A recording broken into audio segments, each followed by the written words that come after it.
So Prannoy HS versus Alwi Farhan. Talking about Prannoy HS gameplay, you will understand one thing, that how stable his footwork is. You will never see him getting rushing towards shuttle. You will never see this thing. Second thing, his footwork, man, how easily he moves to every part of the court. Front court, back court, coming back to center, so smooth. On the other side, Alwi Farhan's footwork is completely different. He moves so much faster as every man singles player from Indonesia. They are like example Anthony Ginting, Jonathan Christie. These are the players who move so much faster on court. There are some advantages of moving faster on court. First, you will reach shuttle so much faster and you have variety of shot. And on the other side, advantage of moving slower is you know what you want to hit. You measure in your mind what shot you want to hit. So one side, Alwi Farhan moving so much faster to the shuttle, having multiple variation of shot he has in hands, and on the other side, Prannoy HS has the control toward the shuttle, what shot that Prannoy HS wants to hit.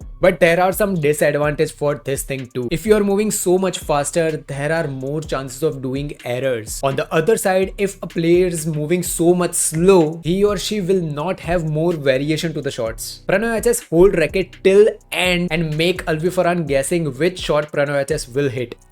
So after 11 points, this is my recommendation, hashtag SP recommendation. This rally 11-13 rally, it is must watch rally, 38 shot rally, and man, what a crazy good shots that both players did. First half of the set, when Alwi Farhan was pushing Prannoy HS on backcourt, there were some errors. Shuttle was not, I will say that, controllable by Alwi Farhan. It was going out, lifts were going out. But what Prannoy HS was doing was he was taking backhand, and stable backhand by the way, good shots by, I will say that, the quality shots by Prannoy HS. But what Prannoy HS changed from that moment was he was taking more of overhead shots.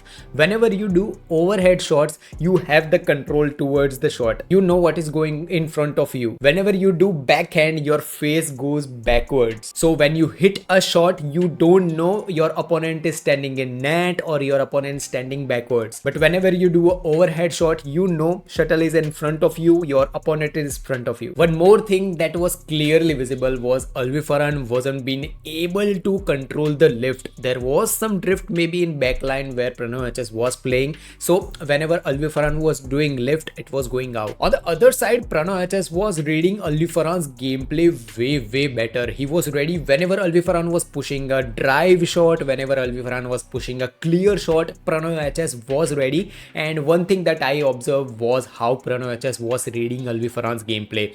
But one thing that gone against Prannoy HS gameplay was his errors. Few powerful jump smashes by Alwi Farhan, and man, what smashes by Alwi Farhan. It reminded me of prime Ginting. 18-17 Prannoy HS was leading with 1 point, and I thought that yes, first set maybe Prannoy HS will win and maybe third set will be extended. But man, after 18-17 Prannoy lost with 21-19 scores, and it reminded me of that match, Anders Antonsen versus Prannoy HS. Third set 18-20, 20 points Prannoy HS, 18 Anders Antonsen in World Championships, and man, from that moment Prannoy HS lost that match. So same story, 21-19 scores, Alwi Farhan won first set.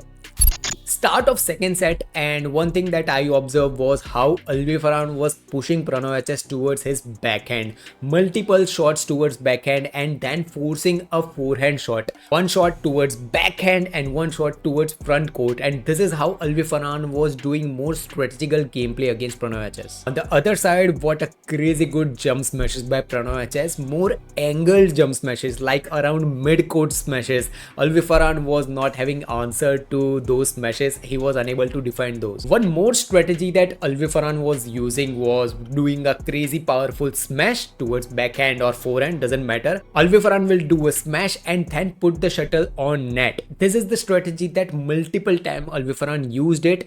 If Alwi Farhan do a smash and Prannoy HS defends on net, Alwi Farhan will do a dribble. If Alwi Farhan will do a smash and Prannoy HS will defend towards backline or mid court, Alwi Farhan will again do a net shot. This strategy strategy helped Alwi Farhan because he was making Prannoy HS more tired. 11-7 scores and again Alwi Farhan was leading. After 11 points, again same strategy, backhand smashes, same strategy that Alwi Farhan was using. Alwi Farhan's net play was way impressive. He was way faster, man. His dribble, his tap shots, just amazing. Now again, one more strategy that I observed was how Alwi Farhan was doing a placing smashes. Every time I discuss about how Alwi Farhan is doing so much powerful smashes, powerful jump smashes and everything, but this time after 11 points, one thing that Alwi Farhan changed was placing smashes. Like in sidelines, little bit slower smashes, not that much powerful but proper placed and perfect smashes.